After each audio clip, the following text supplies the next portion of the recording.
Mental illness can hit people of all ages, races, income levels.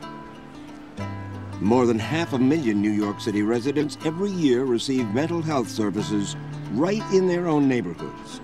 Here are some of their stories.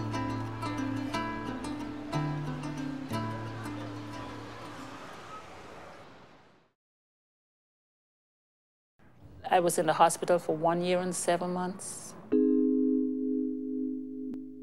Then I was sent to a homeless shelter for the disabled to help you to return back into the community. I became suicidal. And there are days still, because I'm still living as a disabled person. And many a days, things that I would like to do for myself, things that I would like to be done, I can't do those things for myself. And at that time, I go through a little depression.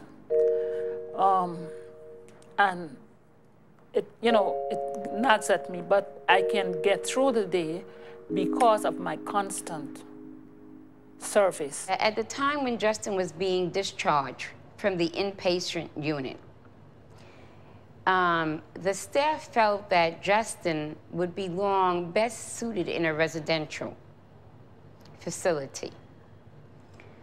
And I said no.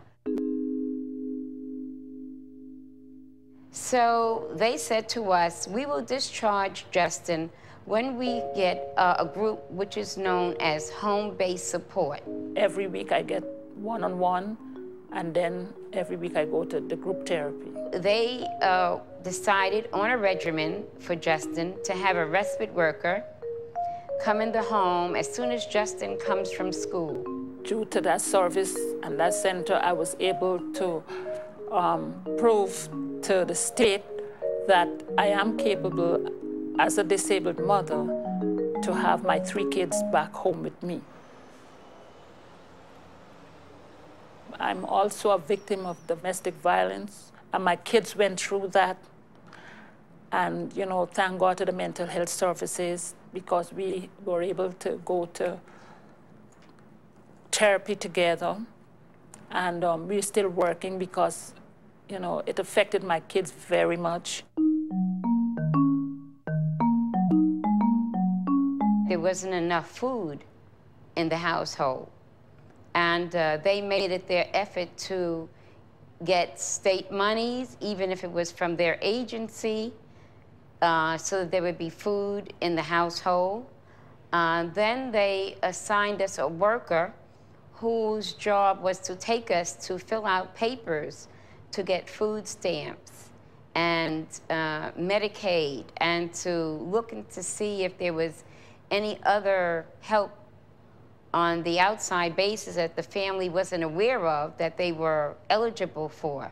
2 staff members came knocking on my door, and I was in a decompensated state. And they came and they took me to a pharmacy to fill my prescription. One of the great things that mental health services helped me to get was a motorized wheelchair. And when you're a disabled person and you get that motorized wheelchair, you have the world in your hands because you become so independent. When the respite worker is there, I can cook my dinner. I can work with the other children. I can move around my house. I can do a wash. I can iron. I can ride the bus. I can ride the subway back again. I can go to the store. After I got my chair, I started going to church, and time after time, where I educate myself until I became a pastor. And that was the most wonderful thing for me. The weekends are a lonely time for a lot of people because the traditional programs are operating Monday through Friday, and then Saturday and Sunday would be a point of isolation or lying in your bed, but they have social things. They might have dances. They're open for the meals. I found myself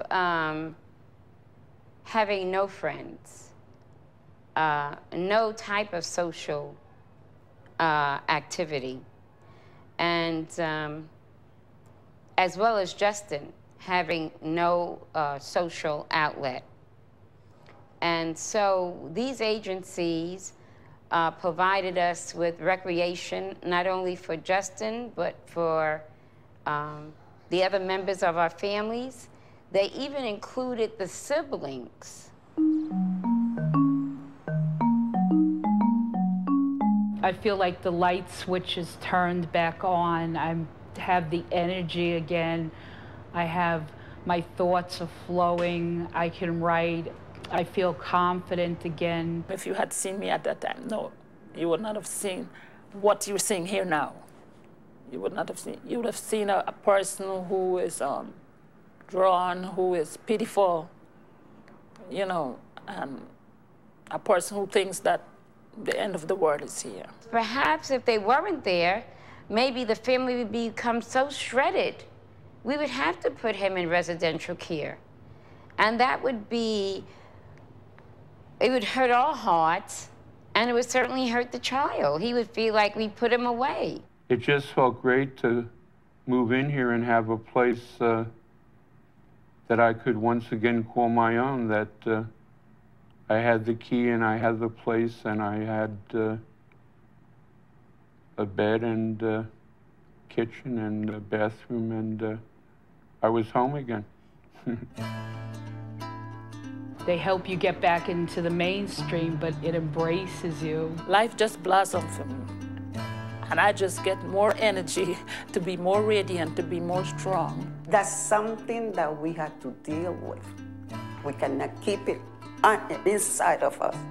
We have to talk about it. And we have to have people that understand our language, our culture. Having these services makes it easier for us and our family to deal with our problems.